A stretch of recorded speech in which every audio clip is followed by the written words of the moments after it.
All right, y'all. So let's top of the show. I'm already going to kick this off because we're coming in hard. Rees-Zammit. Now, if you guys don't remember, Rees is the Welsh winger who went from Wales, decided to say, hey, I am done with doing rugby for a little bit and I'm going to the NFL. And he has gotten his shot. He has ran an amazing time during his combine. He's gotten a look at by the great Andy Reid, and officially now, he is on the NFL roster for the Kansas City Chiefs, the Super Bowl, the two-time back-to-back Super Bowl. No, that wouldn't be right because that would mean they're back-to-back twice over. They're the back-to-back Super Bowl winning Kansas City Chiefs.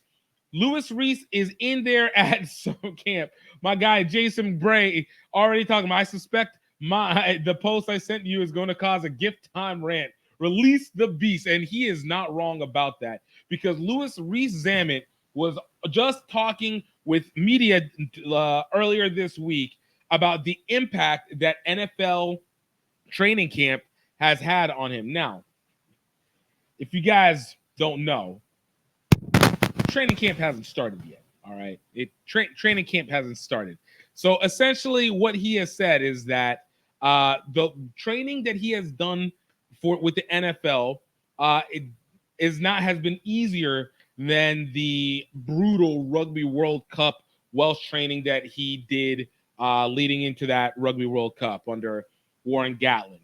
And I'm telling you, man, when I saw that, I was like, yo, you need to get your mind right because there's a few things in here. Number one, it ain't NFL training camp time yet. So you ain't really even worked with anybody. Number two, this is OTAs. At worst, you got an IMG Academy, 10-week intense training. Ain't nobody playing right now. No starters are around. Nobody's doing anything right now. Like, what are you comparing? But, thankfully for you guys, I'm not simply a headline reader. I'm not a headline reader. I'd like to be able to get the full story. And before I really take it in on him, I was like, let me look at what he truly said. And I'll give it context. He was actually really concrete with what it is and exactly what I would want from somebody in this situation to be able to talk about. So whenever it came to the conversation, there was a little bit more static to it. So what it was is that there was a 10-week camp that he did as the preseason. Obviously, this is part of OTAs. OTAs are off-season training programs. Basically, you work with early rookies, you work with coaches, trying to get a little bit of a head. You're not going to get any starters. It's not really impacting your roster. Can help with your bonus and everything like that. It's just stuff to be able to get a look and get a rhythm before the real training camp kicks off. And so, obviously, he still has to go and make the 53-man roster for the regular training camp. But he was saying that during this 10-week training, it was less difficult than what he had to do in Turkey and Switzerland as he prepped for the Rugby World Cup. But the real reason was not simply the training in it of itself, but the type of training. And he says the difference was the training with footballs is anaerobic in nature, which far more suited him versus the long endurance testing that it was for the Rugby World Cup preseason training going with Wales. So for him, he was looking at it, the difference is more the explosion, the difference is more in the power, the speed, that stuff, which makes perfect sense versus with the World Cup training, it was all about trying to maintain long distance, trying to maintain endurance consistently. And for him, that explosive training worked better for his own version of, rugby. And for that, I get it makes sense. Look, he is a speed guy. He's not a power guy, but he's a speed guy. He's a big guy, and he wants to be able to have the ability to cut and move and do that, as opposed to having to keep an endurance rate over and over and over. And I give him credit for saying, because again, this is something that gets really aggravating to me over the course of any of the rivalry that gets created between the NFL or American football and rugby. Like, the clash of two codes, basically. And it's like you can't compare them. Like if you play both of them at some point in time, like actually play both of them, you'll realize they both have their strengths and weaknesses. All right, I got to take a neutral stance. For me, I'm a big fan of both of them. I love my American football. Obviously, that's where I'm native to. That was a sport that I really started to dig into the most, and that's the one that I have my first love with when it comes to sports. But rugby has really become my marriage piece. That's the one that I stick with over the long term. That's the one that I'm settling with, my commitment to it. And I really love what it has to offer. But it makes no sense for them to be in battle with each other. It has never made any sense for them to be in battle with each other. And even within that aspect, they also require, as he's even mentioned, very different dynamics that is needed from each of them. My guy, USA Rugby League and Union fans he said the training was easier than when he was with Wales, the training before the World Cup. Exactly. But it was really particularly what was the training. And that training really was about the explosive versus endurance. And I do like the fact that he even still stated, like, yo, he's not in preseason. And I think that one really makes a sense. Now, that being said, I think it's still a little bit risque for him to say it because of the fact that once you get into training camp, this is whenever you're really actually going to be doing real training. Like you're going up against the players. Like all this is just endurance and conditioning. Great. Whatever. It's when you're now with the starters. And I've said, I don't know if his experience, he wants to start writing checks. His experience can't pay off. And whenever those players come for training camp, they're going to bully him. Like they're going to bully him because you got to think about it. He is a guy who's getting a shot that these guys that are going to be entering into training camp, because not everybody's drafted, not everybody's a starter. There are going to be a lot of undrafted free agents that are going to be ending up in that training camp. And they're going to be wanting to be at a wide receiver spot. And that wide receiver room as of right now for the Kansas City Chiefs is very, very, very full. And there's only so many spots that are going to be available for it. So whenever Rees-Zammit gets into the game itself and starts doing it, he's going to get pushed around. He's going to have to show that he's not just a straight line speeder. It's can you not just get out of your breaks? Can you read the defense? Are you able to get the push off? Can you provide separation? Are you going to be able to remember your plays? Do you know the coding? These are guys that have been doing this all their lives that are going to be going through this, and they know what to do. And you're a Welsh guy who's got a supplementary academic in American football, and you're already saying, man, this training right now is easier than what we did in rugby. And these guys are about to show you up because I don't think it's going to be accurate. Even the conditioning might be different, but once you get into training camp, it's really going to make the biggest difference. And I really hope that they don't take it personally.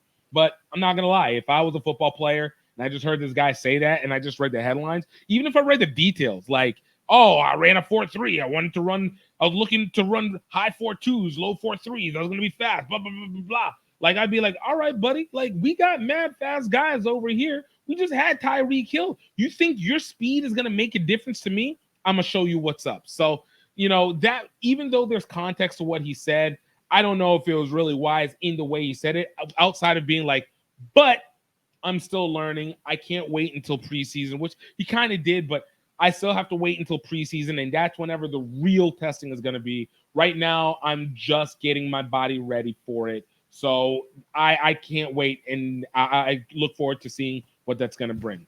And I think that would have been it. But, what's said is said in this classroom, and honestly, hey, great for you to do great in the conditioning. And, we'll see what goes with it. Looking in the comments, my guy, US Rugby League Union fan says the fact that other players are going to, I'm assuming, are going to talk shit to him. I'll continue it on. Going to talk shit to him and talk about his mom will be foreign to rugby players. Yeah, no, you're right. You're going to be foreign, but you're going to have to play that game because these guys are going to go hard. Going to talk talk about your mama, gonna get into your head, gonna talk about your accent, gonna talk about where you're from, gonna talk about the fact that you ain't ever played this game, gonna talk about the fact that even though you think that having pads makes you weaker, we're about to show you what pads are about to be about. Like, I'm good. They're gonna say it. My boy Abel Rosa saying, I'm glad he said it. Yo, I mean, you know, we'll see. Like I said, I don't know what his character is. I know that he's probably a competitive person. You got to be competitive to be doing rugby. But at the same time, it's like, yo, you are literally just entering. You did the IPP, you did the combine, and now you're just doing more intense. You did IMG Academy, and you're doing more intensive. Like, honest to God, you're doing the most remedial version of football at this point. And he's going to have to prove out. Like, you're going to have to make the catch either at running back or at wide receiver. And again, that wide receiver room is heavy. And don't forget, they already won a Super Bowl. So it's not like they don't have people that are up and coming who have been able to show out. And that running back room, yo, it's really also pretty heavy hitters as well, too. So, you know, we're going to see what happens with it as well. Let me know what you guys are also thinking about when it comes to what Rees-Zammit has said. Like, do you guys feel like he was in the right to be able to say what he said? Or do you think that this is something that, you know, is going to come back to bite him in the ass? And very well could. Just one last comment before we move on to the next subject. Unlike Christian, again, from USA Rugby League and Union fan, unlike Christian Wade on his first score, I really hope he does a touchdown with the ball. Just let the habits go kick in with it. I mean, you know, that would be dope. Got to show out for it. It was nice. I actually like that play because of the fact that Frank Gore really egged him on. But obviously, the other thing that has to be said is that skill players from rugby don't do well in the NFL. So, you know, this is going to be a chance to either break the mold or you fall into the stereotype. And this experiment slowly starts to die off bit by bit. Mind you, I said skill players because linemen from rugby transitioning to the NFL seem to absolutely kill it. But yes, let me know what you guys are thinking. And, you know, I want to know where you guys are going. Buckwheat is changing lives. My name is GiftTime. I'm here with Health Enhanced Foods, and I want to tell you about one of my favorite products on our shelves, buckwheat baking mix. Buckwheat is a seed that is incredibly nutrient and protein dense. But what makes it even more important, that buckwheat baking mix is absolutely gluten-free. A lot of times whenever people have buckwheat mixes, they actually even hold wheat inside of it. So you know it's not fully gluten. And if you're a person that is celiac or diabetic, or you're just really trying to be health conscious, it's not something that you want to have to worry about. What makes our buckwheat baking mix even more important is that it is versatile. You can use it for pancakes, you can use it for waffles, you can use it for making loaves of bread, you can make it for cupcakes. But what helps even more is that it is allergen-free, it is nut-free, it is dairy-free, that there is no additional additives in it. There's no leavening there, so that if you want to be able to raise your bread, you can put in the baking powder yourself and get it fluffy. If you don't, you absolutely do not have to. You get the bread that you love without the cost to your health. You can absolutely find buckwheat baking mix at healthenhancedfoods.com. Absolutely check it out. Get your nostalgia back. Get back to eating and loving the way that you are, and absolutely get back to the energy that you know that you can get without having to destroy yourself. I'm looking forward to seeing you get it. Let's go.